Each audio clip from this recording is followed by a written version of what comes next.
오늘 우리가 읽은 본문의 내용은 쉽습니다. 어떤 한 어머니가 예수님께 나와 어떤 요구를 하고 그 요구에 대한 주님의 답변입니다. 그런데 이 본문을 우리가 더 잘 이해하기 위해서는 오늘 이 본문의 위치를 성경의 큰 흐름 속에서 알 필요가 있습니다. 다른 말로 문맥의 흐름을 우리가 이해할 필요가 있습니다. 이 앞에서는 예수님과 제자들이 예루살렘을 향해 가고 있었습니다. 그리고 그 길에서 예수님이 제자들에게 장차 고난을 받고 십자가에 못 박혀 죽으실 것과 제3일에 부활하실 것을 세 번째로 알리셨습니다. 지난주에 우리가 살펴본 내용입니다. 그리고 오늘 본문의 위치가 마태복음 20장인데 이제 21장으로 가면 예수님과 제자들은 예루살렘으로 입성하십니다. 그리고 얼마 지나지 않아 십자가에 못 박혀 죽으십니다. 그러니 우리가 읽은 이 본문은 지금 예수님의 죽으심과 부활에 대한 그 예언과 예루살렘 입성 그 사이에 있는 본문입니다. 무슨 말이냐면 만왕의 왕이신 예수님께서 죄인들을 구원하시기 위해 십자가를 지시고 죽으시려고 예루살렘을 향하고 있지만 예수님을 믿고 따르는 제자들은 그 시간에 영광의 자리, 권력의 자리를 원하고 있는 것입니다. 만약 지난주에 우리가 함께 살펴보았던 예수님의 죽으심과 부활이라는 그 복음을 듣고도 우리가 그 복음의 의미를 모른다면 어쩜 우리도 제자들처럼 잘못된 것을 구할 수밖에 없는 것입니다. 그렇다면 우리의 소망과 이론은 어디에 있을까요? 오늘 본문을 구체적으로 함께 살펴보겠습니다. 먼저 20절 말씀인데요. 20절 말씀 우리 이제는 다 함께 한번 읽어보겠습니다. 시작. 그때에 세베대의 아들의 어머니가 그 아들들을 데리고 예수께 와서 절하며 무엇을 구하니. 여기서 그때는 예수님께서 죽으시려고 예루살렘으로 올라가실 그때를 가리킵니다. 그때 세베대의 아들의 어머니가 두 아들을 데리고 와서 예수님께 절하면서 무엇을 구한다라고 합니다. 절하면서 무엇을 구했다는 것은 굉장히 정중하게 구하는 것이고 예의를 차렸다는 뜻입니다. 여기서 세베대의 아들들은 마가복음 10장에 가서 보면 잘 아시겠지만 요한과 야고보를 가리킵니다. 주님의 제자이고 사도이죠. 그들의 어머니의 이름은 살로메입니다. 학자들은 이 살로메와 예수님의 어머니 마리아는 자매 관계라고 말합니다. 이렇게 되면 살로메는 예수님의 이모인 셈입니다. 이런 친분 관계를 이용해서 이 이모가 예수님께 나와서 이모지만 절하면서 매우 진지하게 예의를 갖추면서 부탁하고 있습니다. 그리고 오늘 본문에서는 야고보와 요한의 어머니 살로메가 부탁한 것으로 나왔지만 마가복음 10장 35절에 보면 야고보와 요한이 직접 예수께 구한 것으로 기록되어 있습니다. 과연 야고보와 요한이 구했는지 아니면 그들의 어머니가 구했는지는 명확하지 않습니다. 그러나 우리가 분명히 알 수 있는 것은 이 어머니와 이 두 아들은 모두 동일한 생각을 가지고 동일한 마음으로 예수님께 구했다는 사실은 우리는 부인할 수 없습니다. 그렇다면 이들이 예수님께 구한 것이 무엇입니까? 21절 말씀 보십시오. 예수께서 이르시되 무엇을 원하느냐 이르되 나 이 두 아들을 주의 나라에서 하나는 주의 우편에 하나는 주의 좌편에 앉게 명하소서. 한마디로 주의 나라가 임할 때 내 아들 중에 한 명은 주의 좌편에 앉게 해 주시고 다른 한 명은 주의 우편에 앉게 해달라라는 간구입니다.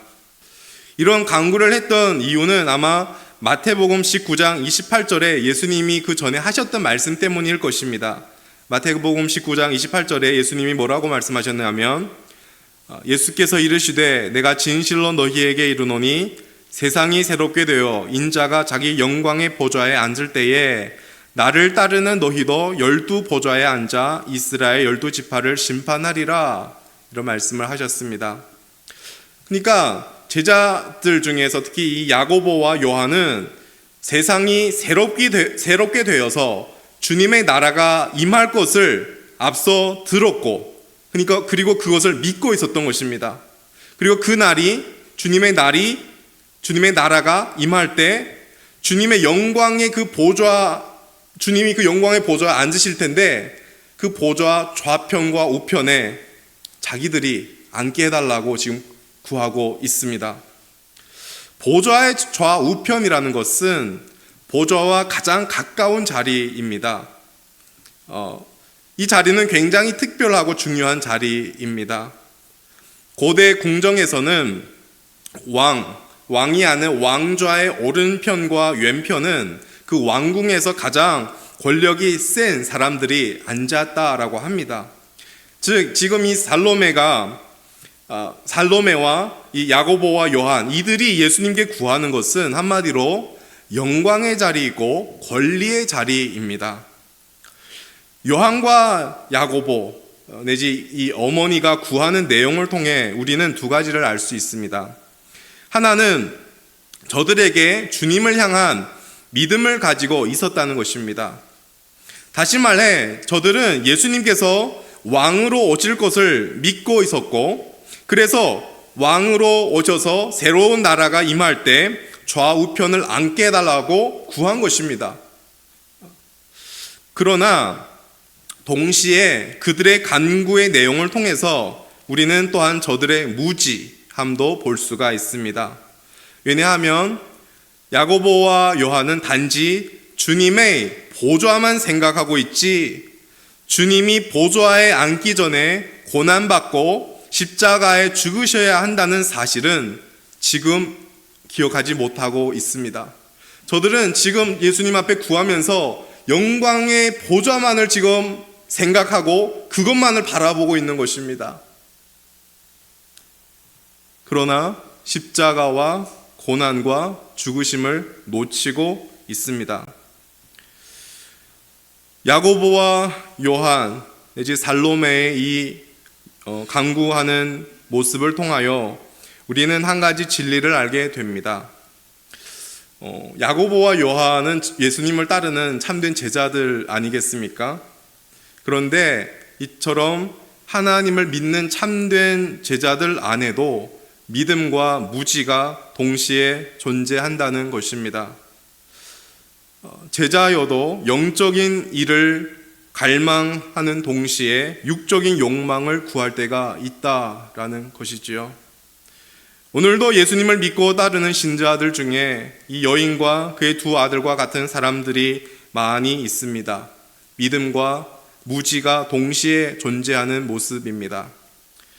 즉 그들은 하나님에 대해 어느 정도 들었고 하나님의 행하신 일들도 보았기 때문에 하나님과 하나님이 행하신 일을 어느 정도는 알고 있습니다. 입으로 고백하고 있습니다. 또한 신앙생활을 하면서 말씀을 들었기 때문에 하나님이 죄를 얼마나 싫어하는지도 알고 그래서 죄를 미워하기도 합니다. 그리고 예수님을 믿고 따라가는 길이 옳은 길이라는 것도 확신을 합니다. 동시에 예수님을 믿는 자로서 자기는 이 세상에 속한 자가 아니라는 것을 알고 이 세상과 구별되어야 하는 것도 알고 있습니다. 그럼에도 불구하고 여전히 기독교의 많은 진리에 대하여 알지 못합니다. 성경에 대한 지식이 단편적입니다. 하나님의 말씀에 대한 이해가 온전하지 못합니다. 또한 자신의 마음에 대한 통찰력도 없고 영적인 분별력도 약합니다.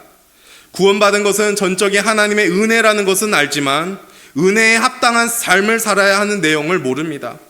하나님의 절대적인 주권을 믿지만 인간의 자유의지를 중요하게 생각하지 않습니다. 저 자신을 보더라도 여인과 오늘 본문의 이 두 아들처럼 저에게 믿음과 무지가 동시에 존재하는 것을 보게 됩니다. 저는 분명 오랜 시간 동안 예수님을 믿어왔습니다. 또한 주님의 말씀에 순종하면서 많은 영혼들에게 복음을 전하고자 그 마음 때문에 한국으로 와서 신학 공부를 하게 되었습니다. 그리고 오늘도 사역자로 준비해 가는 이 과정 속에 있습니다. 매주 새벽 설교와 수요 설교를 준비하고 설교를 합니다. 저는 개인적으로 주님께 기도할 시간이 별로 없어서 매일 새벽 기도에 나아가고자 애를 씁니다. 이런 저의 모습을 보면서 믿음이 없다라고 말하기는 쉽지 않을 것입니다. 오히려 믿음에 기반된 모습이다라고 말할 것입니다. 그럼에도 불구하고 저는 동시에 제게 있는 영적인 무지를 보게 됩니다. 말씀을 그렇게 자주 접하고 읽고 연구하고 설교하는 사람이지만 오히려 이따금 말씀의 진정한 의미와 하나님의 뜻을 알지 못하는 저의 모습을 보게 됩니다. 지난주에 이 자리에서 예수님의 순환, 죽으심, 부활에 대하여 설교를 했습니다. 기독교에 있어서 예수님의 순환과 죽으심 및 부활은 중요한 메시지입니다. 복음의 핵심이라고 많은 분들이 말합니다. 그런데 그 중요한 메시지를 준비하고 전하면서 저는 굉장히 힘들었습니다. 왜냐하면 예수님의 순환과 부활이라는 이 중요하고 복음의 핵심이라는 메시지를 준비하고 있지만 저의 마음은 굉장히 냉랭했습니다.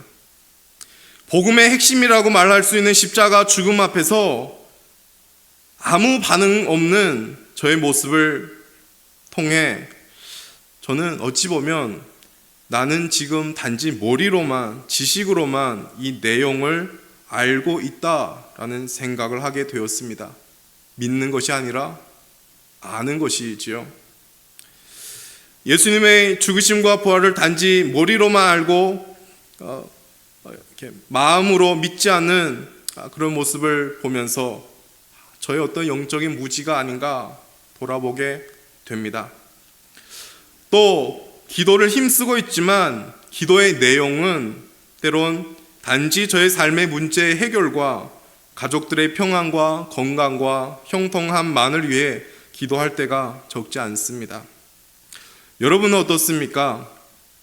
이 자리에 나오신 여러분들은 이렇게 제가 딱 바라보시면 다 저보다 더 오랜 시간 동안 신앙생활을 하셨던 분들입니다. 지금까지 여러분의 신앙 여정에 우여곡절이 있으셨겠지만 그래도 주님을 믿으며 신자로 오늘 이 시간까지 살아오셨습니다.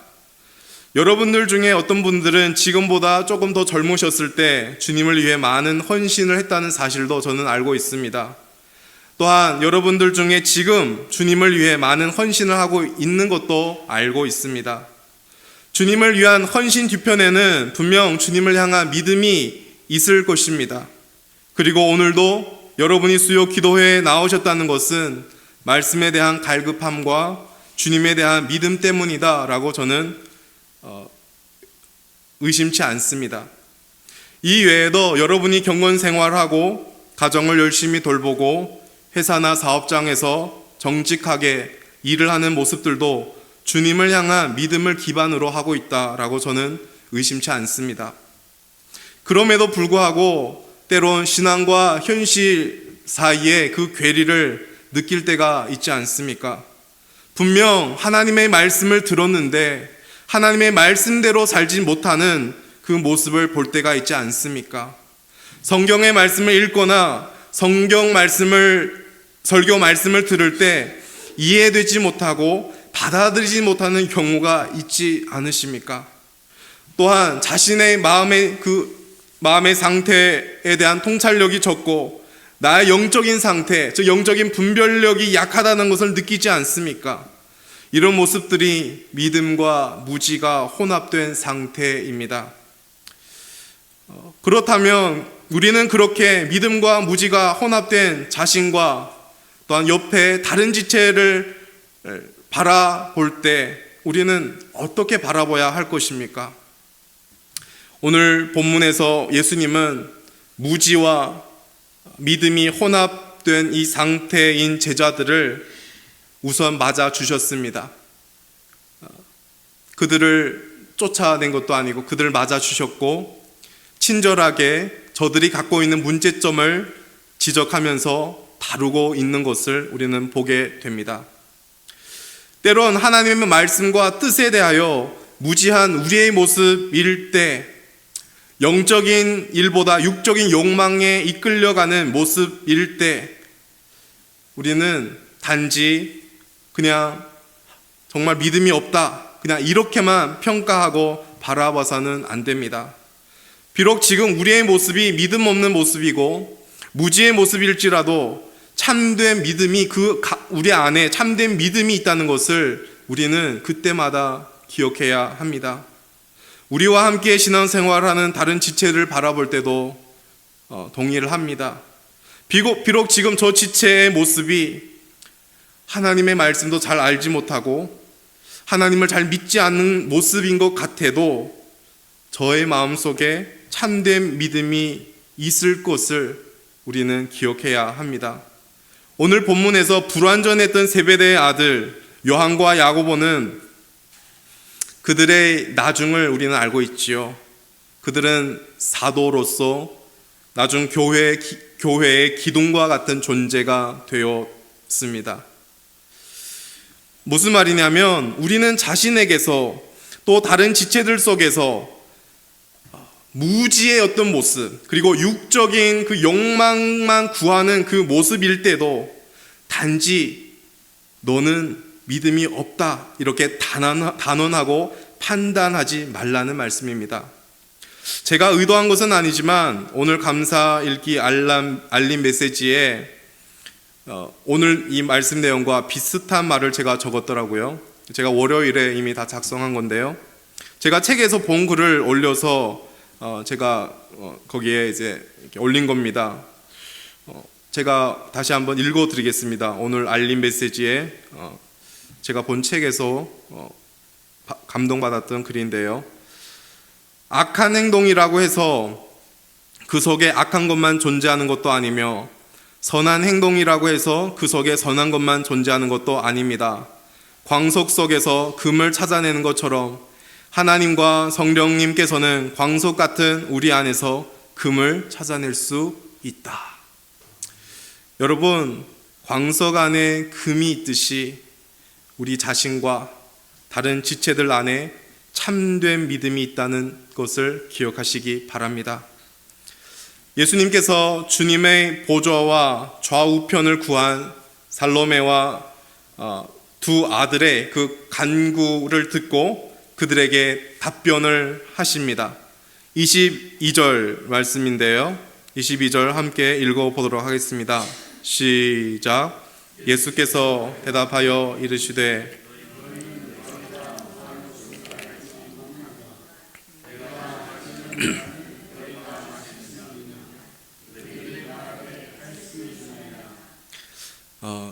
지금 예수님의 답변은 무슨 말씀이냐면, 그래 너희가 나의 그 영광에 참여하고 싶니? 그러면 먼저 내가 마셔야 할 잔을 마셔야 한다라는 말씀입니다.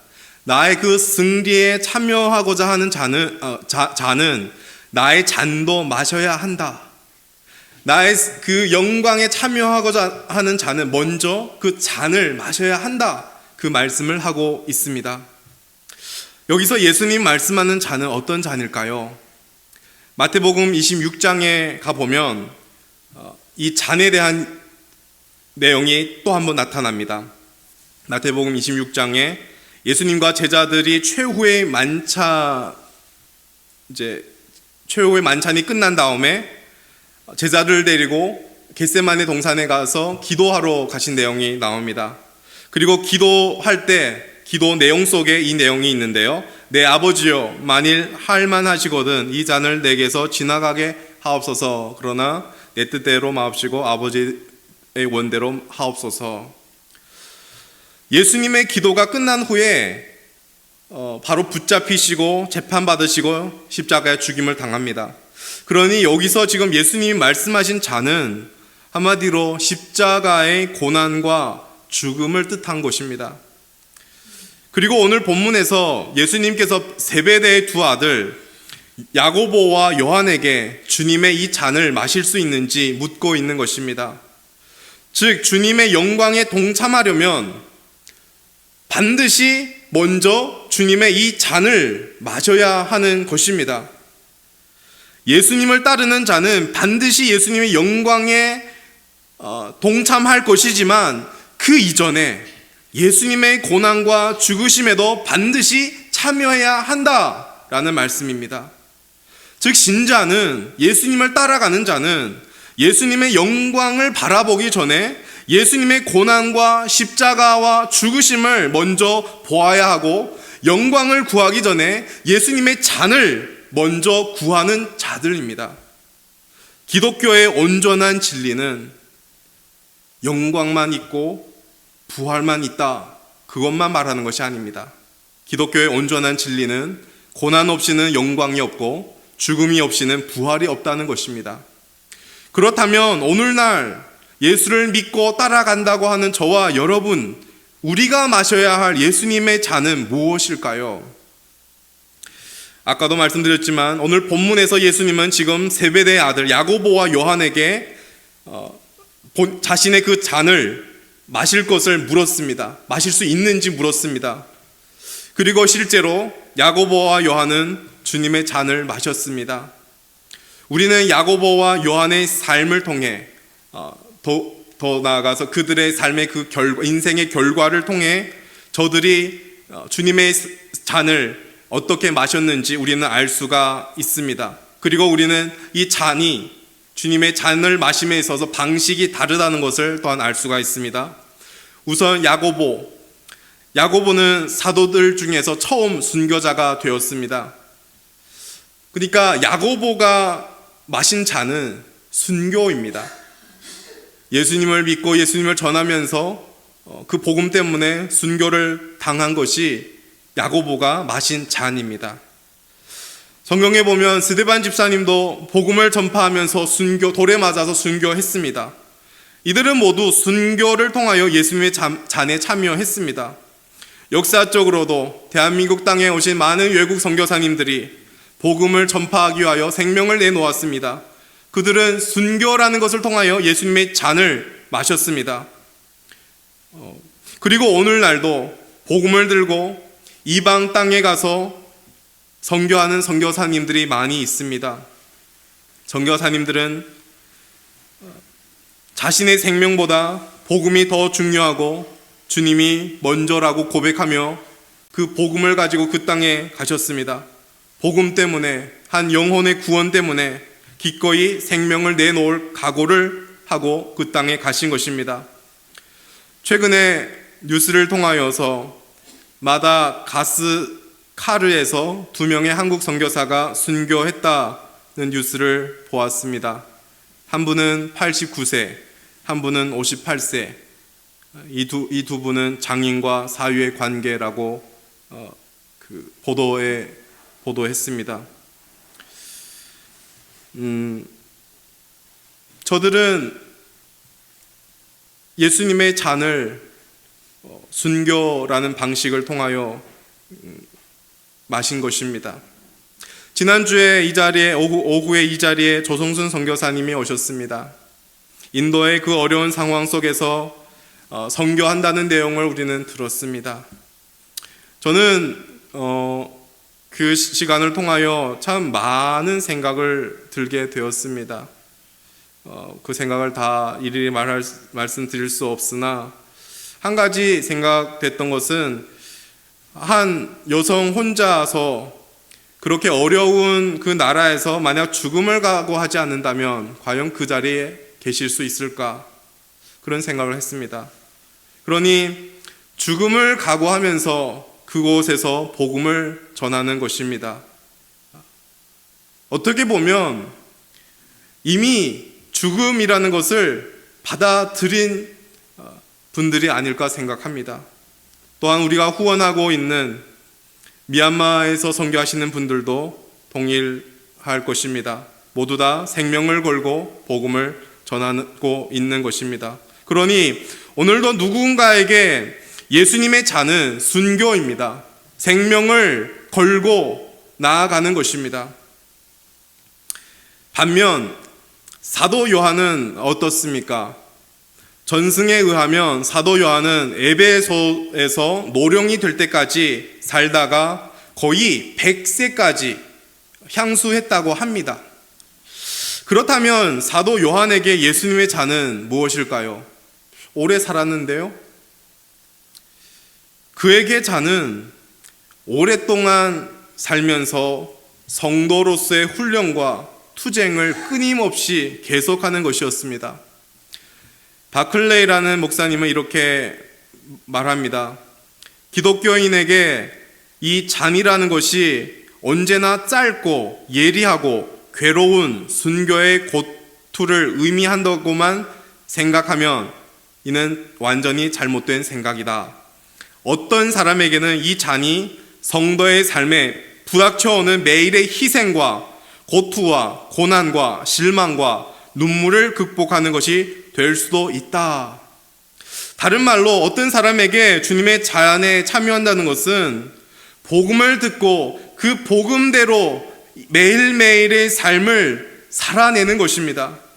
주님이 사셨던 것처럼, 주님이 이 땅에서 우리에게 보여주셨던 것처럼 매일 주님을 닮아가려고 투쟁하는 것입니다. 때론 복음의 삶을 살아가다가 넘어졌어도 넘어진 모습을 통하여 실망도 해보고 좌절도 해보고 자책도 해보고 눈물도 흘려보면서 다시 일어서는 것입니다. 또한 주님을 닮아가는 삶을 살아가시면서 찾아오는 온갖 불이익과 고난들을 기꺼이 감수하는 것입니다. 이처럼 누군가에게는 일생을 통해서 그리고 일상을 통해 예수님처럼 살아가면서 부딪히는 고난과 실망과 고통과 눈물이 예수님의 잔입니다.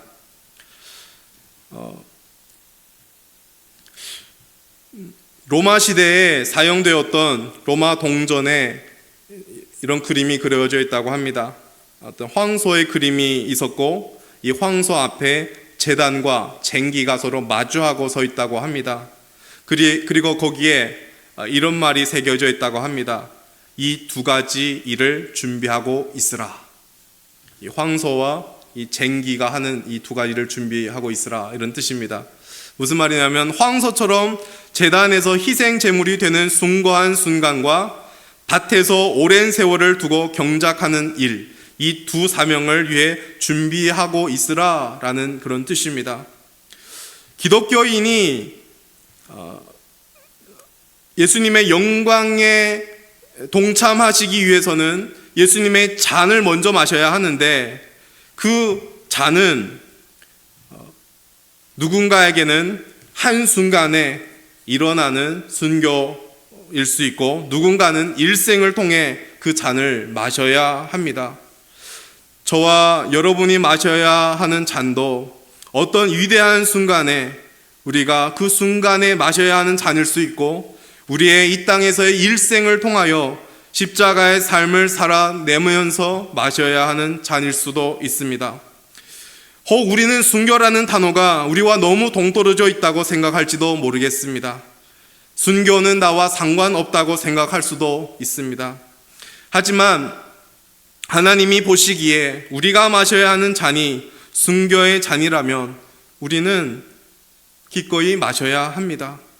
주님의 영광에 참여하는 자는 먼저 주님의 잔에 참여해야 하기 때문입니다. 그리고 어찌 보면 오늘날 대한민국 땅에서 신앙생활하는 저와 여러분이 마실 잔은 오히려 예수님을 닮아가는 그 삶을 살려고 애쓰면서 그로 인하여 당하는 고난과 어려움과 흘리는 눈물이 더 맞을 수도 있습니다. 오늘 저와 여러분에게 주어지는 잔이 무엇이든 기꺼이 주님의 잔을 마시며 주님을 따라가는 저와 여러분이 되시길 소망합니다. 마지막으로 22절 예수님께서 계속하여 이렇게 말씀하십니다. 22절 후반절에 보시면 예수님이 야고보와 요한에게 내가 마시려는 잔을 마실 수 있느냐라고 질문하자 이들이 뭐라고 대답했냐면 할 수 있다. 우리가 그 잔을 마실 수 있다. 이렇게 대답을 합니다. 비록 야고보와 요한은 주님의 잔을 마실 수 있다라고 대답을 했지만 저들은 예수님의 잔이 십자가의 고난과 죽으심이라는 그 잔을 알기 때문에 대답한 것은 아닙니다. 저들은 모르는 상태에서 그냥 대답한 것입니다. 어찌 보면 저들은 그 영광의 자리, 권리의 자리를 구하기 때문에 예수님이 그 잔을 말씀하셨을 때 저들은 그 잔을 단지 영광의 잔, 권리의 잔으로 생각하면서 그래 마실 수 있다라고 대답했던 것입니다. 그럼에도 불구하고 예수님의 대답은 우리를 놀랍게 하고 우리에게 큰 위로를 줍니다. 여러분 23절 말씀인데요. 23절 말씀 우리 함께 읽도록 하겠습니다. 시작. 너희가 과연 내 잔을 마시려니와 내 좌우편에 앉는 것은 내가 주는 것이 아니라 내 아버지께서 누구를 위하여 예비하셨든지 그들이 얻을 것이니라. 아멘. 여기서 두 가지 말씀이죠. 너희가 과연 내 잔을 마시려니와, 그리고 보좌에 앉을 것은 나도 알지 못한다. 아버지만 알고 아버지가 누구에게 예비했던지 그 사람이 받을 것이다. 특별히 주목할 것은 이 앞부분입니다. 너희가 과연 내 잔을 마시려니와. 여러분 이 말씀을 공동번역에서 이렇게 기록되어 있습니다. 너희도 내 잔을 마시게 될 것이다. 그리고 원어로 봤을 때도 그런 뜻입니다. 너희도 내 잔을 마시게 될 것이다.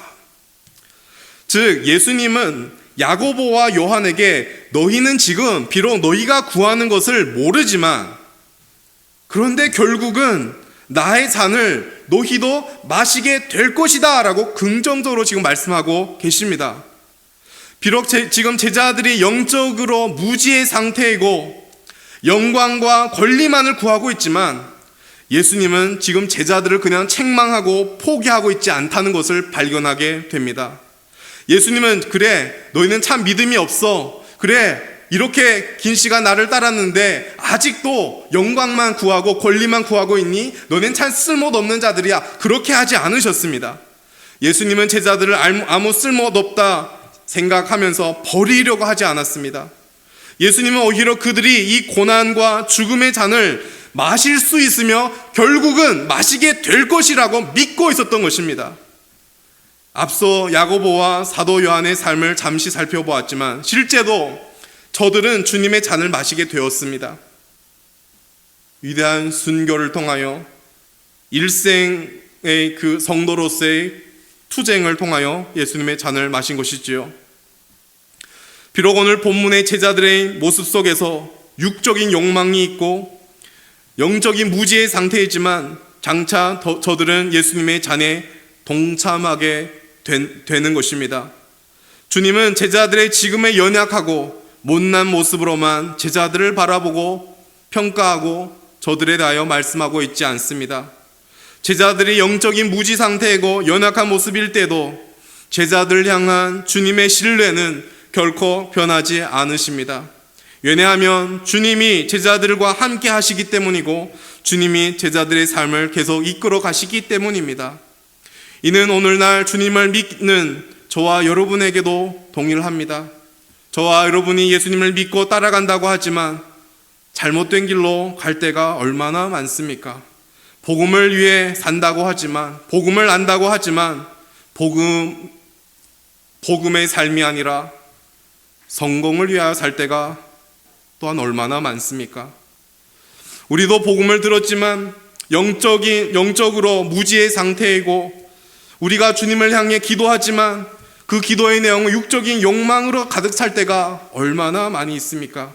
그런데 주님은 오늘 우리의 그 연약하고 못난 모습으로만 우리를 바라보고 평가하지 않는다는 사실이 얼마나 큰 위로가 됩니까? 주님은 못난 우리여도 여전히 믿고 계십니다. 주님이 제자들에게 자신의 잔을 마실 것이다 라고 말씀하신 것처럼 저와 여러분도 복음의 삶을 살아낼 것이고 주님의 삶에 분명 동참할 것이라고 말씀하고 계십니다. 예수님은 제자들의 그 어떠한 연약함과 못난 모습에도 포기하지 않으신 것처럼 저와 여러분의 약하고 못난 모습에도 때론 복음으로 살아가지 못할 때에도 결코 포기하지 않으십니다. 여러분, 이 사실이 오늘도 복음을 믿으며 살아가는 저와 여러분에게 위로가 되기를 소망합니다. 우리가 믿고 따르는 예수님은 우리가 잘할 때만 우리를 믿어주시는 분이 아닙니다. 우리가 못할 때, 넘어질 때 여전히 믿어주시는 주님이십니다. 비록 오늘도 우리는 영적으로 무지의 상태이고 육적인 욕망에 따라 영광과 권리만을 구하고 있지만 예수님은 우리를 믿고 있습니다. 여러분이 때론 예수님을 믿는 자로서 여러분의 연약한 모습 때문에 실망하고 자책하고 심지어 여러분이 여러분 자신을 멸시하더라도 그럼에도 예수님은 여러분을 믿고 계신다라는 이 사실만을 붙드시고 기억하시기 바랍니다. 그래서 오늘날 저와 여러분의 오늘날의 모습으로만 자신을 바라보고 평가하지 마십시오. 어떤 상황에서도 저와 여러분을 믿어주시는 예수님을 더욱 신뢰하십시오. 여러분을 더 잘 아시고 여러분보다 여러분을 더 믿어주시고 응원해 주시는 예수 그리스도를 바라보면서 소망과 용기를 가지십시오. 그래서 주님이 주시는 그 위로와 용기와 그 소망으로 주님의 잔에 동참하기를 다시 간구하고 주님의 잔에 동참하는 그 삶을 또 살아내시기를 예수님 이름으로 축복합니다.